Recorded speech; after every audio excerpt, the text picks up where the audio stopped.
Welcome. Today we're looking at some important distinctions in hand trauma. The thumb, it accounts for about, 50% of total hand function? Yeah. So understanding these injuries is just essential. Absolutely essential. And we're focusing specifically on two intra-articular fractures at the base of the thumb metacarpal, the Bennett and the Rolando fractures. Let's start with the Bennett fracture. What defines it? Where exactly is it located? Right. So a Bennett is an intra-articular fracture. That means it goes right into the joint surface. Under the joint itself. Okay. Exactly. It's at the base of that first metacarpal involving the carpometacarpal joint, the CMC joint. And that specific location is significant. Very significant.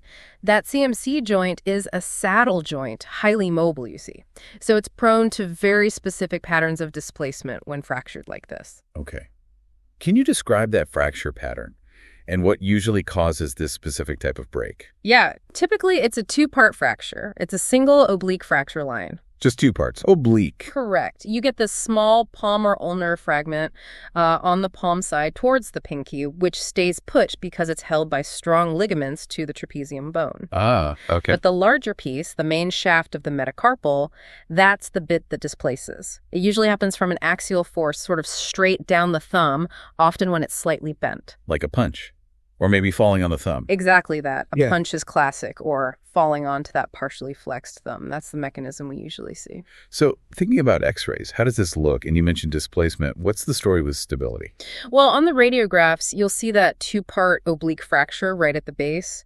Displacement is, it's almost always there. You really need to look for it. So it's unstable then? Definitely considered unstable. And that's mainly because of the pull from the abductor pollicis longus muscle. It's a strong muscle, and it pulls that large metacarpal fragment proximally back towards the wrist and radially outwards.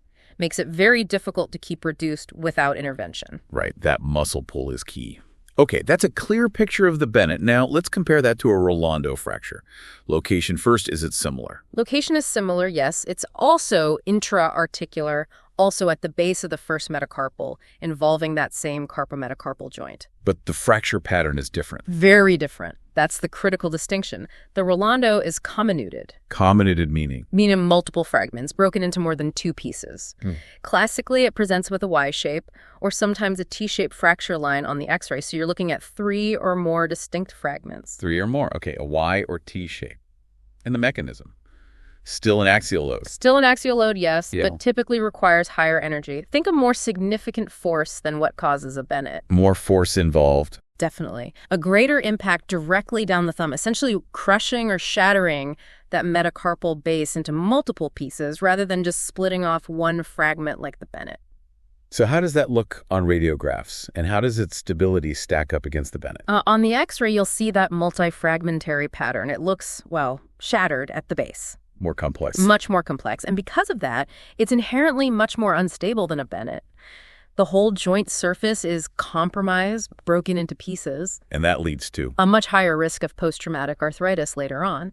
Unfortunately, the outcomes for Rolando fractures are generally poorer because of this comminution and instability. Okay, we've got the details on both. Let's summarize the key distinctions now. For someone in, say, an urgent care or emergency setting, what are the absolute main differences in those fracture patterns? Okay, main differences. Bennett think 2 parts, an oblique line. Rolando think comminuted, meaning 3 or more parts, often with that Y or T shape. That's the number 1 visual cue. And the fragment shapes themselves, how do they differ visually?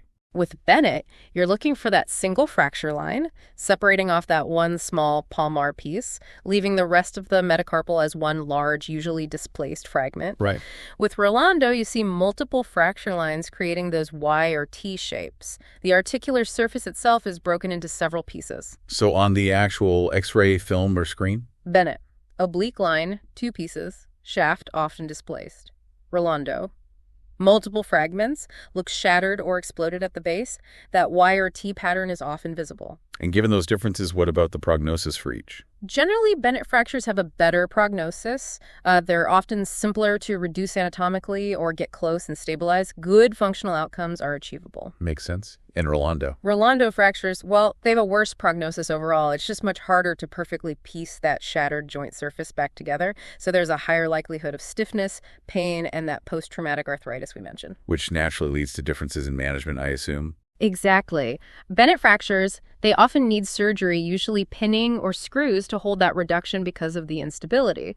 Though sometimes, if it's minimally displaced, closed reduction and casting might be attempted.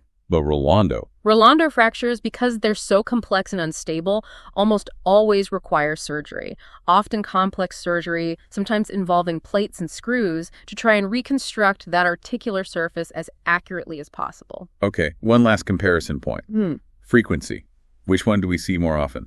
Bennett fractures are much more common. They're actually the most common type of thumb-based fracture overall. Okay. Rolando fractures are significantly less common, but, when you do see one, it presents a bigger challenge. Definitely. So boiling it down for healthcare providers needing to make a quick call, what are the key clinical pearls for differentiating them fast? Okay, quick differentiation. See a thumb-based fracture. Think Bennett if it looks like two pieces with an oblique line. Especially look for that subluxation or dislocation of the main shaft. Got it. Two pieces, oblique line, check for subluxation. Right. For Rolando, think multiple pieces. Look for that Y or T configuration. It just looks like a more shattered injury at the base. Multiple pieces, Y or T looks shattered. That's the quick visual shorthand. And why is getting this diagnosis right and getting it right quickly so important? Because both of these injuries need prompt attention and usually an orthopedic referral. Getting the diagnosis correct right at the start is it's just paramount for guiding that referral and the subsequent treatment. And ultimately for the patient's function. Absolutely. It maximizes their chance of regaining good hand function long-term and minimizes those really debilitating complications like chronic pain and severe arthritis. It makes a huge difference.